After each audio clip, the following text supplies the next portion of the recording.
It probably goes without saying that I can't imagine anyone else other than Aaron Paul playing Jesse Pinkman, but I think I think that seems like rather an obvious statement. I feel I need to go deeper than that. I can't imagine Breaking Bad without Aaron Paul and without Jesse Pinkman. Pinkman? In the early going of the series, I was going to get rid of Jesse Pinkman. I was going to get rid of him as a character. I was going to kill him off way back in season 1. You know the business, and I know the chemistry. I'm thinking maybe you and I could partner up. I didn't realize how much of a partnership this show was going to center on, and one that I didn't see coming when I was writing the pilot.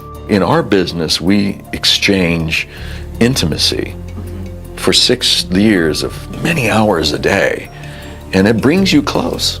The first time I ever worked with Aaron, I truly went, this kid is really good. Aaron Paul is such a truly beautiful person, and someone who I know will be in my life forever.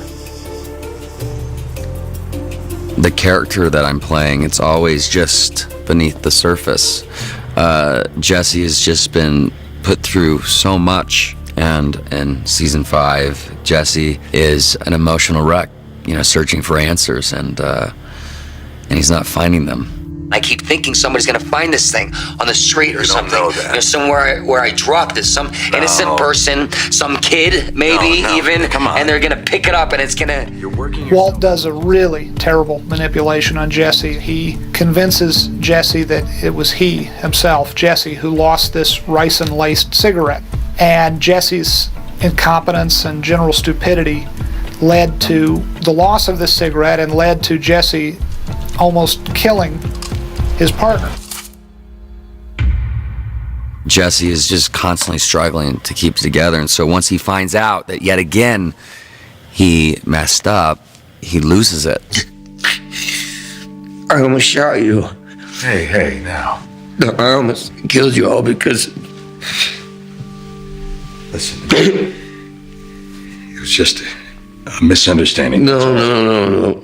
Walt has to take him under his wing and sometimes give him a little tough love, sometimes manipulate him into getting back on track, focusing, and go down this right path. Otherwise, we're susceptible to being caught.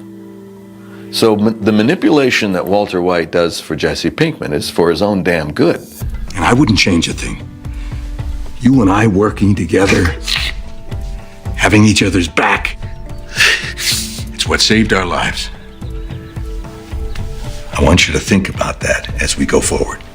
Because of this satanic manipulation, Jesse is hewn very closely to Walt, and he is willing to do what it takes to help Walt attain the ends that he wishes to attain. And I've got to say, seeing you with Andrea and that little boy, it was nice. Yeah, it's good, right? Yeah. Andrea and Brock are kind of a ready-made family for Jesse, and Walt schemes to get them out of his life. I'm just trying to say that I trust you. And I know you'll make the right call. So Jesse sacrifices a lot in the early going of this season. And yet, Jesse himself is giving more to this partnership than even he seems to realize. He's coming up with some great ideas for capers. He comes up with a magnet caper. Or what about a magnet? What magnet? What about it? It was super fun doing the magnet test. Whoa. Wait. Yeah, that did it. Having a computer ripped out of my hands at God knows how fast. Yeah, bitch! Magnets! Oh! I love that it was Jesse's idea, and he's finally making sense in some sort of way.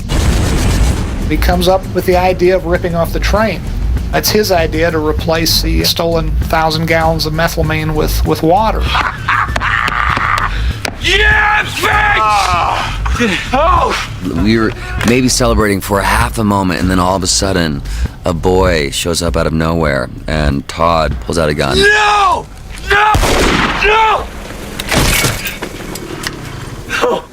Of course, that bit with the train makes him feel the sting of guilt toward the death of young Drew Sharp all the more. Jesse's relationship with kids is very powerful, and he loves them, and he wants to take care of them and protect them. And so with Todd doing this just unforgivable act, puts Jesse in a very dark, saddened place. He really does have a heart. He really is a person in pain who's, wears his loss on his sleeve. That's just the kid's parents. I know. Believe me. I haven't been able to sleep the past few nights just thinking about it. There's a very clear moment of fracture and subsequent moments that spring from it. Jesse really starts to understand who he's working with, who his partner is. Listen, I'll finish this up. Why don't you go on home? You sure? Absolutely. He says that he is there for you, and he understands what, you're going through, and then the next moment he is whistling while he works. The business that we chose to go into, mortality, is one of the side effects. So when it happens, you have to just deal with it. Walter White seems to have a better ability to understand it, accept it, grieve, and get over it, and move on. What happened to that boy is a tragedy, and it tears me up inside. But because it happened, what? Am I supposed to just lie down and die with him? And Jesse Pinkman doesn't have that ability. He takes it to heart. He wears it on the sleeve. He can't shake it. It starts eating away at his soul, whereas Walter White, his soul is calloused. I am just as upset as you are. Are you? Really? Jesse cares for Walt, and he wants to believe that Walt is somewhat of a decent human being. If you believe that there's a hell, I don't know if you're into that, but we're already pretty much going there, right? But I'm not gonna lie down until I get there. Then he realized, you know what, this guy's out of his fucking mind. What, just because I don't want to cook meth anymore, I'm lying down? Jesse really grows up, really finds that line in the sand that he himself can't cross and won't cross. Now that we're in control, no one else gets hurt. You keep saying that, and it's bullshit every time. Always. You know what? I'm done. And is more of a grown-up at the end of these episodes than he ever was before. And perversely, I think that makes Walt need him more than he has needed him in the past. I'm done. No, you're not. You're not done. You're not leaving. Because if you leave, you get nothing. You understand me? Nothing! Jesse! You know, I think the last time you see Jesse in season 5, he is very sad and lonely and scared, and he is terrified of Walter White. Hi. Hey. And when he shows up with the bags of money, he doesn't really know what that's really all about. I left something for you. Because he always feels that, you know, he could trust Walt, and then that trust is just ripped away, and then maybe he can trust him again, and then it's just taken away yet again. So I think the last time you see Jesse, he's very lost. And I think when we go into the final 8, I don't know if he's gonna make it.